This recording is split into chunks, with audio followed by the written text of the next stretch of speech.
So today's subject is ultimately about our self-worth. Are we settling for less? And how does that actually have an effect on the results that we're getting? I just like to think that we attract what we settle for. So let me say that again. We attract what we settle for. So if you have a certain limiting belief about yourself or an idea about where you're heading and what you can possibly achieve, that will actually dictate the results that you're getting, because your suggestions to yourself become your evaluations as to what is capable within you.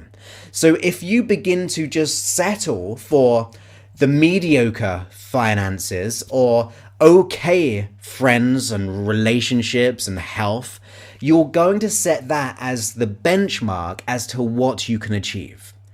But we have to change our mind far more than that and increase our value to such a level that we begin to attract the type of things that we want in our life. And that can be any area of your life, because when you begin to get the self-worth, the worthiness inside yourself, you will begin to up your game in every area of your life. You see, happiness, which I think is what we're all aiming for, comes from self-worth. If you want contentment, we have to have that self-worth on the inside. If you want to get the money that you deserve in life, if you want to get the health, if you want the relationships, you have to be worthy of those things.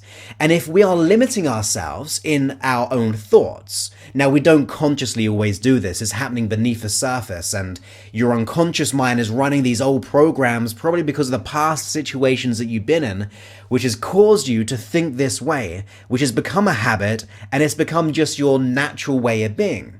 But you are not your behaviors. You are not even your belief systems. Belief systems are things which are formed, they can come and go, they will change depending on how your criteria is and the events that you go through. So we have to position ourselves into a place of attracting what we want, and that is based on our self-worth. And you heard me say this a few days ago, that the beliefs and the values that we have in our life will dictate our capabilities. If you have a higher self-worth and a higher belief in yourself, and you just believe that money is a great thing and you're attracting it all the time, or if you just believe that you are worthy of the most beautiful, most wonderful relationship, or the perfect body, you will begin to generate behaviors in accordance to those thoughts. Because your mind is always listening. Your mind is always eavesdropping. I think Deepak Chopra actually said that the neurology, your brain is always eavesdropping on your thoughts. So your thoughts have to be harnessed into your advantage. So from now on, we've got to wake up and go, hey, now is time to reevaluate my self-worth, because whatever you think you are right now, no matter what your situation is, because those are just evaluations, those are past suggestions which have come into fruition, and that is just your evidence right now. But if we begin to make that subtle shift in our perception, in our belief system of who we are and what we can achieve in this world, you will begin to see dramatic changes, despite only being a small shift at first. So as always, the number one thing we have to do is realize, although we can't change the present situation, what we can do is change what is happening in here. We can change our belief systems. We can change our thought process. We can control our emotional state. It might be hard at first, so let me get to that very soon of how we can do that. But ultimately, we can change our emotions. We can change the way that we act and react in any situation. In fact, Viktor Frankl said, when you're unable to change a situation, you are challenged to change yourself. Now, Viktor Frankl was in the concentration camps. He was put through hell. He was kind of beaten. He was starved. He saw people dying around him, and his family separated. Many of them passed in the Holocaust. But he came out with that belief system that When we're no longer able to change the situation, we are challenged to change ourselves. And that is what I'm talking about today. We must step up together. We must assume responsibility and challenge ourselves. We are challenged to do what is right. Now, what is right? Right is looking after yourself and giving yourself time to make the changes that you need to make.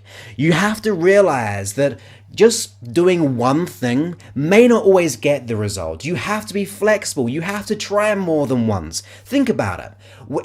If you've got a child, or if you had a child, and they're learning to walk, and then they just fell over because they don't know how to walk, would you ever tell them, just give up, don't even bother trying to walk, you failed once, just kind of stay there, lay there for the rest of your life? Now, of course, we would never say that to a child learning to walk. We would just keep on saying, look, you'll get there.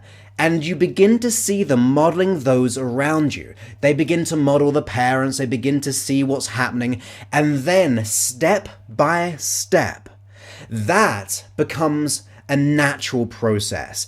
Every time when we began to learn to walk, it was not easy. We fell down, but we got back up. We began to learn. We began to adjust our thoughts, our feelings to be able to learn to walk. We never gave up. When we were young, we did not have that limiting belief system. Only because of the past experiences we've been through do we make those judgments. Now, sometimes we've got to take off our adult head and put it to one side and go back to that place of going, what is really possible? What is really, am I capable of?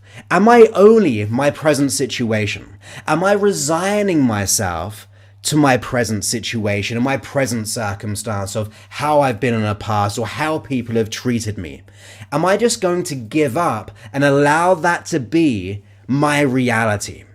Now, of course, we do not want that belief system. That's where we begin to dig in. That is when we start to make changes. You see, when you begin to up your game and take inspired action, you begin to change what you settle for. Whatever you think you are always more than that. And that is the learning journey. Now, as I said, happiness and success is about mindset and habit and not your past. So mindset and what you are doing is how you get happiness and success, not what you've done in the past. Your past is just what you've done, those things that you've created at an unconscious level, though how the situations panned out in the past. It does not have to be a reality. It does not have to be who you are. You see, you are not your behavior. You are not depression. You are acting maybe in a depressed way.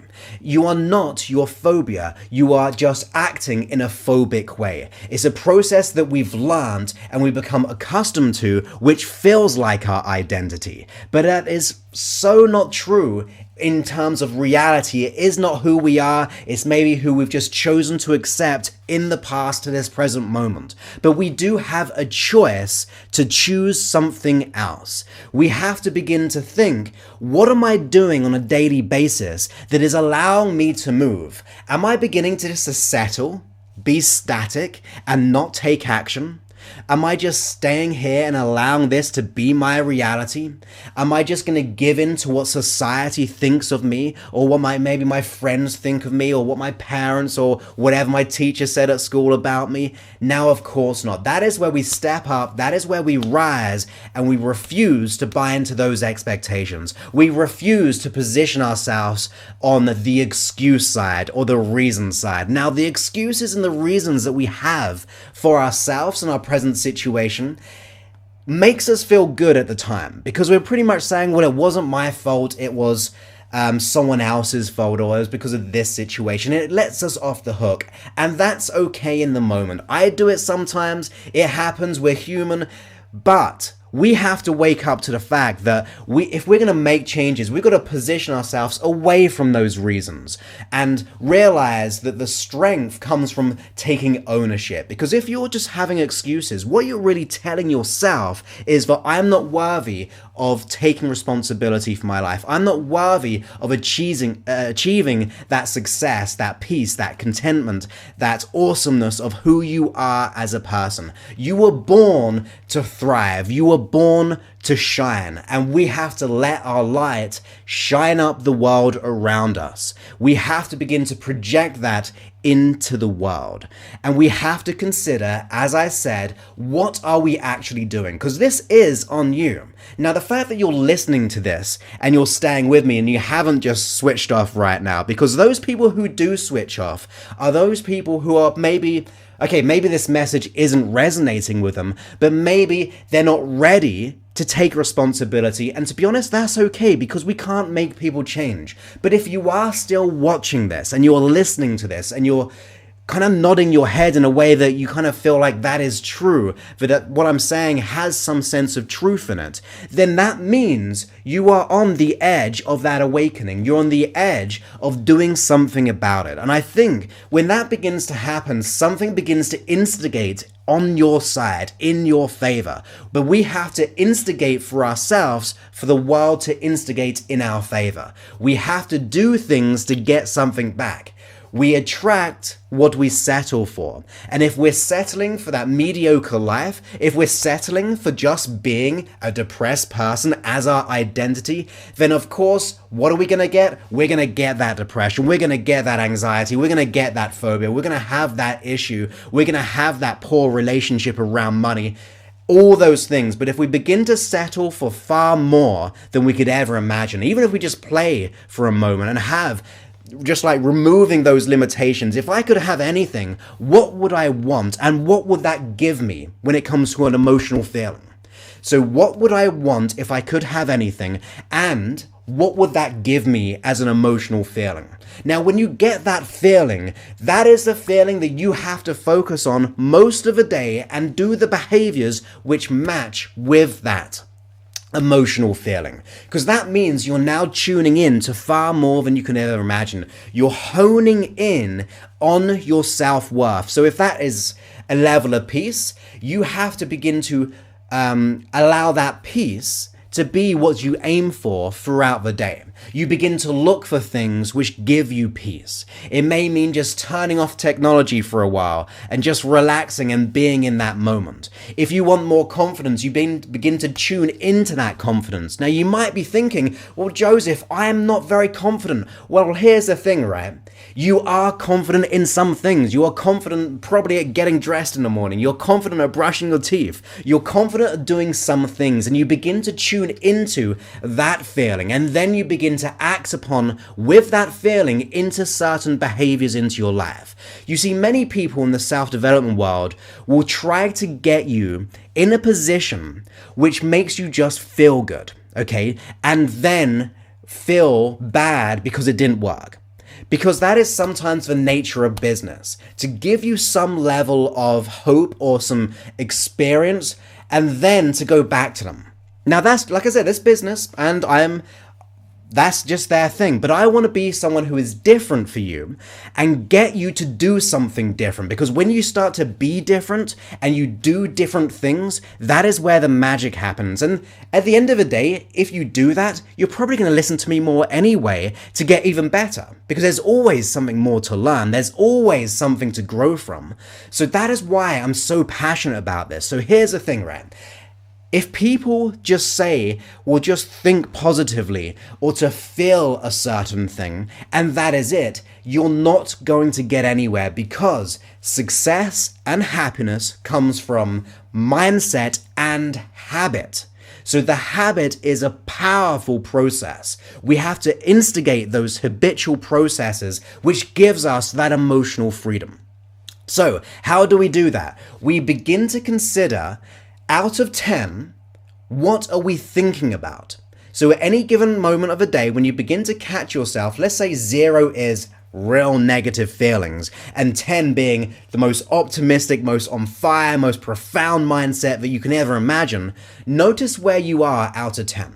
Okay, just notice throughout the day where you are. If you start to notice yourself dropping, then it's your signal to begin to do something different. You are the instigator of a change. When you begin to do it, it becomes the habit. Mindset and habit create success and happiness. So we have to begin to instigate that by being aware, engaging out of 10, what our emotional or our feelings or our visualization or let's be honest, the kind of beliefs that we're having, the ideas that we're having, the dreams we're having, the negative thinking that we're having, the worry that we're focusing, whatever it is, you begin to notice that gauge. But then the magical part of this is, as I said, is the habitual process. And to me, this is the behaviors. These are things that you do in your day-to-day life. These are things that you do maybe once, twice a day, which gets you closer to that goal. It could be tuning into these. It could be picking up that book. It could be just getting your vision together as to where you want to be and hallucinating it in your mind and actually then acting upon it. But then you imagine on the other dimension, out of 10, the things that you do throughout the day. Now, if you catch yourself and you realize that maybe you're a 10 positive throughout the day, but your output, your behavior is just a 1 out of 10, then you're not going to get your outcome. You have to take action. If you want to win the lottery, you have to buy the ticket. You can't just hallucinate winning the lottery and expect a ticket to fall out of the air. You have to go to the shop and buy the ticket. So we have to do the work. We have to take massive and inspired action. And there's where you get conscious of what you're doing. Now, be honest with yourself right now. What are you doing to make changes in your life? Are you investing in yourself? Are you investing maybe money or behaviors in upping your mind? Are you beginning to educate yourself? Because people who are successful, despite maybe not going to school, despite having the poorest backgrounds, despite not being privileged or having the opportunities that many people have, they do something about it. And you'll notice there's those who are successful in the entrepreneur world, or even those who stood up and made a social revolution and made a change in the world. They came from a place of lack, but they began to do something about it, taking massive and inspired action in your behaviors, in the things that you do, and in the feelings that you're experiencing, the mindset game and the behavioral side of things. If you begin to develop, and it takes time, a 10 out of 10 in your mind and also in your actions, you will begin to make the transformations. Sometimes you have to play bigger, sometimes you have to do more, sometimes you have to invest more, you have to do things, maybe upping your game in time or upping your game in money, whatever it is. You have to realize that the value of achieving your goal is going to be far more empowering, far more enjoyable than a lifetime of regret and playing small in this world. Because here's the thing, guys, there's what I really want to end this on. When you play small, you're cheating everyone around you, including yourself. If you're playing small as a father or a mother or as an individual or as a partner or as an employee or an owner, then those people around you are not going to get the true value of you. Playing small, having your self-worth at a low level, doing nothing is not helping anyone. Sometimes we think we are helping people by maybe being quiet, not really sharing our opinion or putting value on ourselves, saying, actually, I'm worth more than this in a relationship. I want to go across and speak my mind for a while because this is who I am and this is where I want to be and this is my goal and I'm going to do whatever it takes. Sometimes we have to play big. In fact, I believe we should play big. We should dream bigger. We should do more. We should think more differently. We should be more. We should realize that whatever we think we are more than that. Because when you play small, when you do just nothing, you're going to get no results and you're going to be cheating yourself and those around you. But the day you start to really pay attention to your mind, your desires, your feelings, your truest values, that is when you begin to help those in your life. Now, who here wants everyone in their life to be happier, or to assist people in the world, or to be a light in this world. Well, the only way to make that change is being an example of what can be different in the world. Who can actually show others that yes, you can be confident. Yes, you can achieve that monetary goal, or you can achieve that result. You can achieve those things despite what other people think of you. When you begin to play bigger and realize you are bigger than this, you are worth more than this, you are going to see tremendous change. Now, sometimes the world will fight back. Sometimes those people will get a bit louder to trying to pull you back and rein you in. But to be honest, I see that as a way, a message from the world saying that, do I really want this enough?